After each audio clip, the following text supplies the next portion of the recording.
The Barbrossa brothers were among the most famous seafarers, corsairs, admirals, and military commanders in the history of the Mediterranean, and their achievements transformed the Ottoman Empire into the greatest naval power of the 16th century.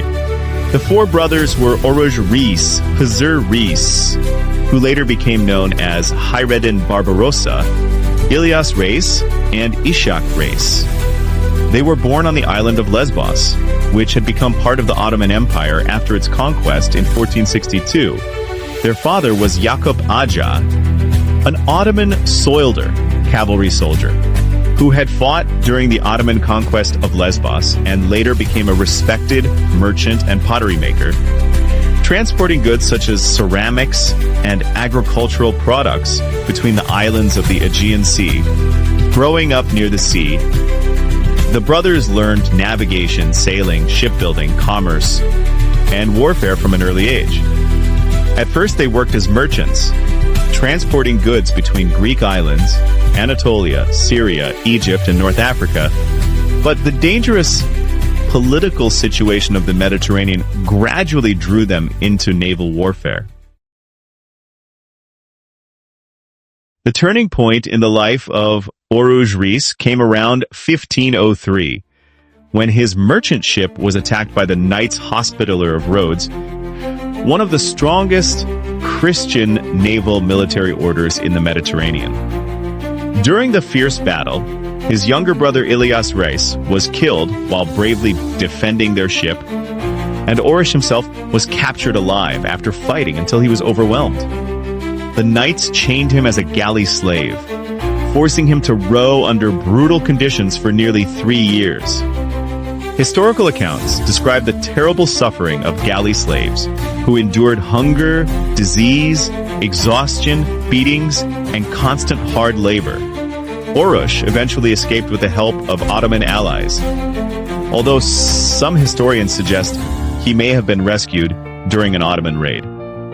Whatever the exact circumstances, his escape completely changed his life. Instead of returning to peaceful trade, he decided to dedicate himself to fighting against the Spanish and the Knights of Rhodes, becoming one of the most feared corsairs in the Mediterranean. Together with his brothers, especially Hızır, he launched daring attacks against enemy ships, captured valuable prizes, and built a reputation for courage, intelligence, and exceptional naval skill.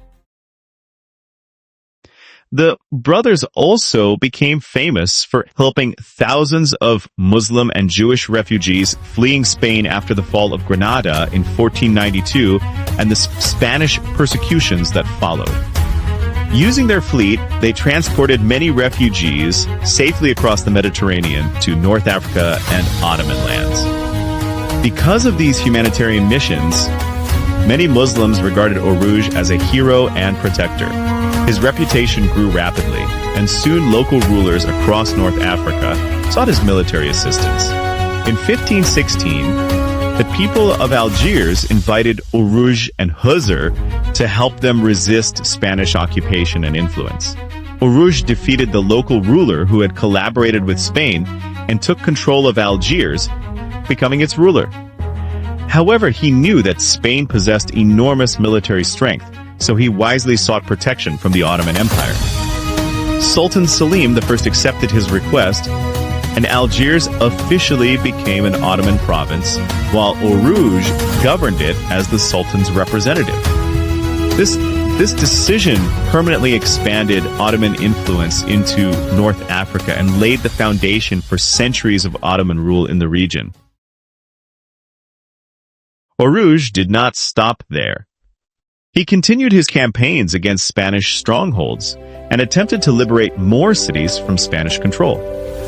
In 1518, while defending Tlemcen in present-day Algeria against a massive Spanish expedition supported by local allies, Oruj found himself heavily outnumbered. Refusing to surrender, he fought courageously alongside his men until the very end. During the desperate battle, Oruj was killed while attempting to break through enemy lines. He was about 44 years old. After identifying his body, Spanish soldiers cut off his head as proof of his death. Historical records indicate that his severed head was publicly displayed and later sent as a war trophy to Spanish authorities to demonstrate that the feared corsair had finally been defeated. Such treatment of the bodies of famous military leaders was a brutal but relatively common practice during 16th century warfare, intended to intimidate enemies and celebrate victory. Orouge's death was a great loss, but it did not end the power of the Barbrossa brothers. After Orouge's death, leadership passed to his younger brother Huzur, who proved to be an even greater naval strategist. Recognizing his extraordinary abilities and loyalty, Sultan Selim appointed him governor of Algiers, and later Sultan Suleiman the Magnificent bestowed upon him the honorary title Ka Hayruddin, meaning goodness of the faith or best of the religion. From then on, he became universally known as Hayreddin Barbrossa. The title Barbrossa was not originally his own. European sailors had first called Orouge Barbrossa, an Italian word meaning red beard, because of his distinctive reddish beard. The word comes from the Italian barba, meaning beard, and rossa, meaning red. After Orouge's death, Europeans continued using the same nickname for Hayreddin because he also had a reddish beard and had inherited his brother's fleet and reputation.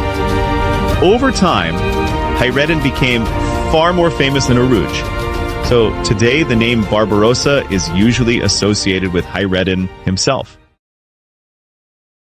As Grand Admiral Capudan Pasha of the Ottoman Navy, Hayreddin reorganized the Ottoman fleet into one of the most disciplined and powerful naval forces in the world. He established major naval bases, strengthened coastal defenses, trained experienced sailors and commanders, introduced more effective naval tactics, and expanded Ottoman influence across the Mediterranean.